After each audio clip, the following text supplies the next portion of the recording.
YouTube channel official iNews dan nyalakan lonceng.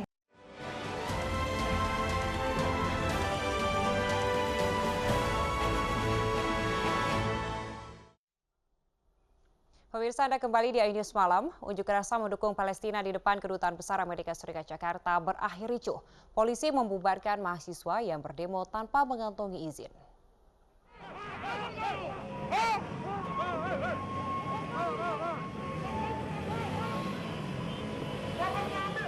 Kericuhan terjadi di tengah aksi demo bela Palestina di samping kantor Kedutaan Besar Amerika Serikat Jakarta.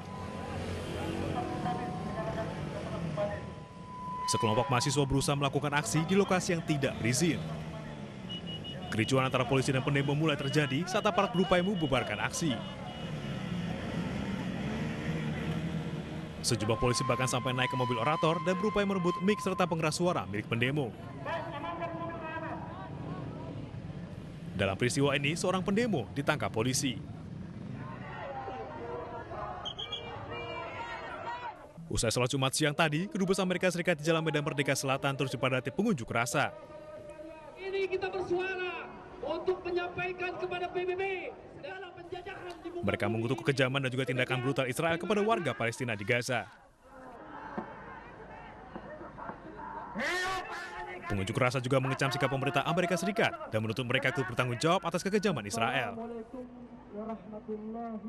Mereka juga mendorong pemerintah Indonesia untuk tegas dalam mendukung kemerdekaan Palestina. Tim Liputan iNews melaporkan. Pemirsa, aksi mendukung Palestina juga digelar di berbagai daerah hari ini. Di Surakarta, demonstrasi diwarnai pembubaran paksa oleh polisi. Sementara di Purwakarta, massa pendukung Palestina menggelar long march berkeliling kota.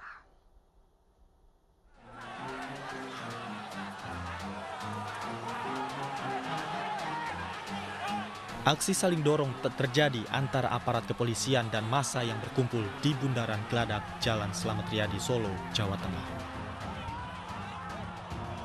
Ketegangan berawal saat polisi menghentikan orasi di atas mobil komando.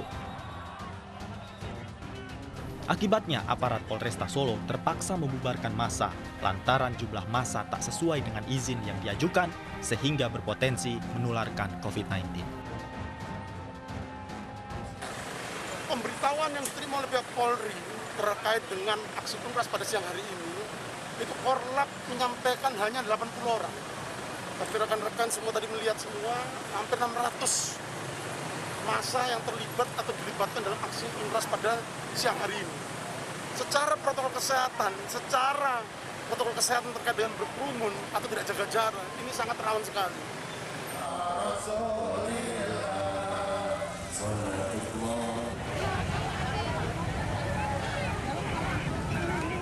Sementara di Purwakarta, Jawa Barat, aksi dukung Palestina digelar ratusan umat Islam dari berbagai ormas. Selain melakukan long march keliling kota Purwakarta, massa juga melakukan penggalangan dana untuk Palestina.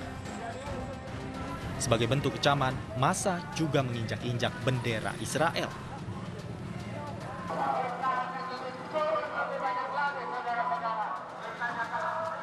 Aksi serupa juga digelar di Kabupaten Subang, Jawa Barat. Ratusan massa long march dengan membawa berbagai atribut sebagai bentuk dukungan kepada Palestina. Para pengunjuk rasa juga menyempatkan berdoa bersama agar keadaan di Palestina segera aman dan kondusif. Tim Liputan iNews melaporkan. Pemirsa, polisi menangkap seorang ayah yang menganiaya anak kandungnya di Pondok Jagung Serpong, Tangerang Selatan. Pelaku diduga cemburu karena anaknya sering berkomunikasi dengan ibunya yang bekerja di luar negeri.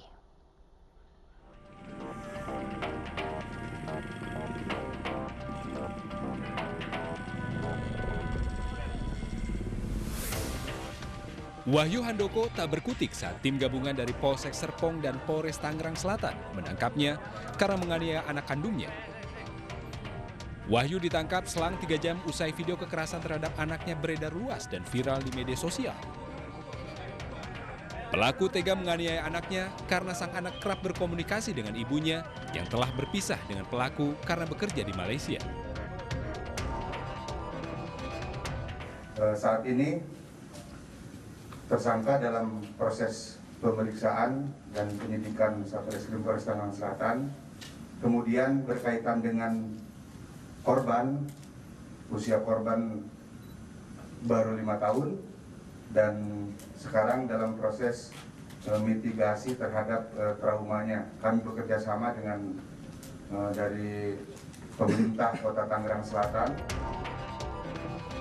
Untuk mempertanggungjawabkan perbuatannya, pelaku dijerat dengan pasal 80 Undang-Undang Perlindungan Anak dengan ancaman 5 tahun penjara ditambah sepertiga dari ancaman pidana tersebut.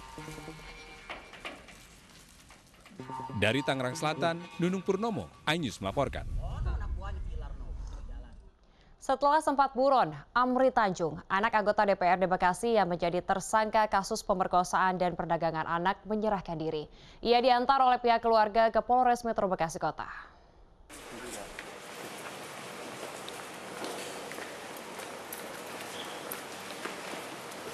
Usai menyerahkan diri dan menjalani pemeriksaan di Unit Perlindungan Anak Polres Metro Bekasi Kota, Amri Tanjung, 21 tahun, tersangka pemerkosa dan perdagangan anak di bawah umur yang merupakan anak dari anggota DPRD Kota Bekasi, akhirnya dihadirkan di ruang lobi Mapolres Metro Bekasi Kota Jumat sore. Kapolres Metro Bekasi Kota Kombes Pol Aloysius Supriyadi mengatakan tersangka menyerahkan diri ke pihak kepolisian dengan diantar orang tua dan pengacaranya. Kemarin setelah dilaksanakan pengejaran terhadap pelaku, kemudian juga penggeledahan di rumah orang tua daripada pelaku, kita juga melakukan himbauan kepada orang tua pelaku untuk menyerahkan tersangka sehingga bisa kita lakukan penyidikan. Dan benar, jam 4 subuh tadi pagi, tersangka diantar oleh orang tuanya kepada para penyidik di sini Polres. Kemudian kita amankan dan kita lakukan pemeriksaan. Jadi tersangka AT sudah kita amankan.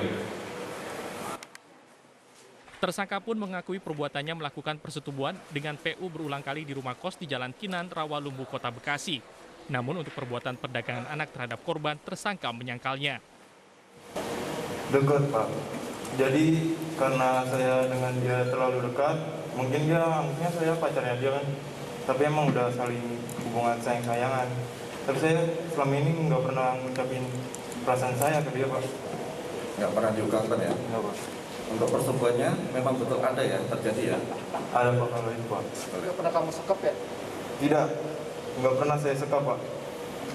Kabar penyekapan nggak ada ya? Pukulan pernah sekali karena perjanjian.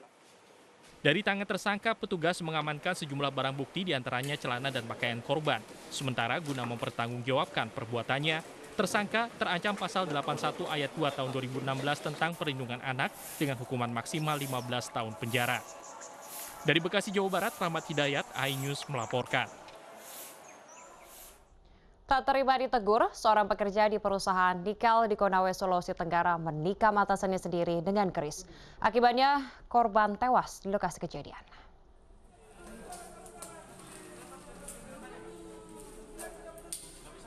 Seorang pekerja di sebuah perusahaan nikel di Konawe, Sulawesi Tenggara tewas mengenaskan di tempatnya bekerja. Ia ditusuk berkali-kali menggunakan keris oleh bawahannya. Diduga pelaku tak terima, korban menegurnya karena membawa truk milik unit lain. Lukanya adalah luka kekerasan tajam, ada pada kepala, belakang, kemudian di wajah dan di leher. Akibat pendarahan ya? Ya, kekerasan tajam, akibat pendarahan hebat. Cuman karena tidak dilakukan otopsi dengan pasti, jadi kita tidak tahu sebenarnya dalam itu apa saja. Jenazah korban kini berada di Rumah Sakit Bayangkara Kendari untuk diotopsi. Sementara pelaku masih melarikan diri dan dalam pengejaran aparat Polres Konawe. Dari Kendari, Sulawesi Tenggara, Febriono, iNews melaporkan.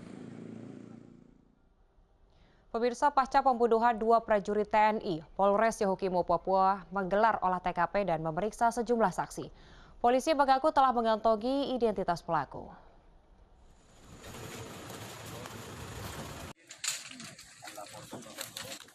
Hari kedua pasca pembunuhan 2 anggota prajurit TNI yang tergabung dalam Satuan Tugas Pengamanan Daerah Rawan dari Yonif Para Raider W32 dan perampasan 2 senjata laras panjang oleh orang tak dikenal di ujung Bandara Kalibrasa, Yahukimo, Pemda setempat bersama TNI Polri terus mencari identitas pelaku pembunuhan. Bupati Yahukimo, Didimus Yahuli, bersama Kapolres Yahukimo, AKBP Denny Herdiana, dan Dandim 1715 Yahukimo telah melakukan olah TKP di lokasi kejadian untuk mencari informasi pelaku pembunuhan. Polres Yahukimo telah mengantongi identitas pelaku pembunuhan dan memeriksa sejumlah saksi yang berada di lokasi kejadian.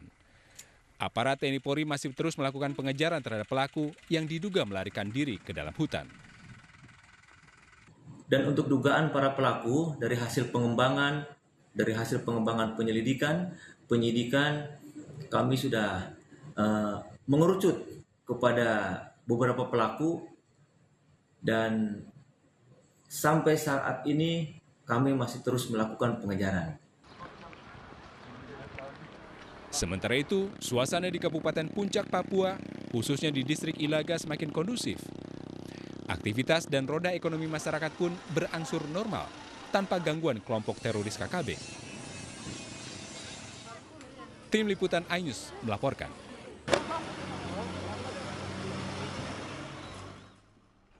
Pemirsa, Kementerian Komunikasi dan Informatika menelusuri kebocoran data milik 279 juta penduduk Indonesia. Kemenkominfo juga akan memanggil BPJS Kesehatan terkait kasus ini.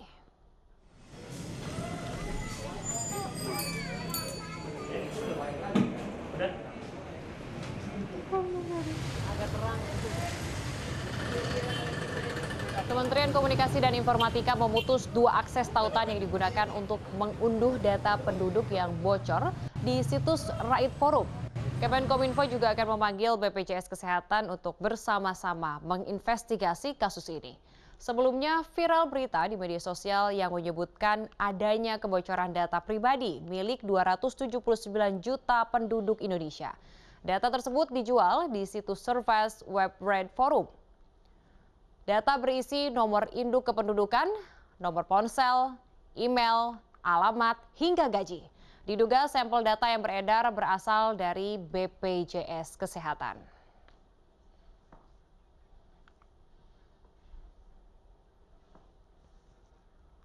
Kementerian Kominfo telah melakukan pengajuan pemutusan akses atau blokir terhadap pengelola situs yang saya sebutkan tadi. Dan sampai pagi hari ini, lebih tepatnya dini hari ini tadi, sudah ada 2 tautan yang telah diputus aksesnya.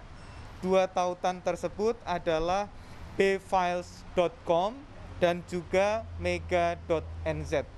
Kami terus mendesak anonfiles.com untuk segera melakukan takedown terhadap tautan tersebut di atas.